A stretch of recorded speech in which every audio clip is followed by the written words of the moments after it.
How to set up recurring buy on crypto.com. Hello everybody, welcome back to my channel. This is me Bipin Visnet, and in this video I'll guide you on how you can set up a recurring buy on crypto.com.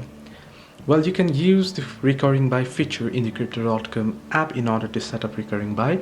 To do so, first you want to open up your crypto.com on the application. Then you want to tap on the hamburger icon at the top left corner of your screen, and then you'll be headed to this page. You can see the pop-up under the trades option. You can see the fourth option there that says recurring buy. You want to simply tap on it. Once you tap on it, you should be headed to this page. Tap on setup recurring buy, and then you want to go ahead to enter the amount. First choose the cryptocurrency you want to buy, then enter the amount you want to buy. Once you do so, you want to select the frequency of your purchase, then go ahead and choose your payment method. Once you do so, you want to click on preview buy and then review the details on the confirmation page, and then simply tap on click buy and you'll be able to set up recurring buy. So this is how you can set up recurring buy on crypto.com. Hope this video helped. Do like and subscribe, and do not forget to leave comments down below if you have any further issues.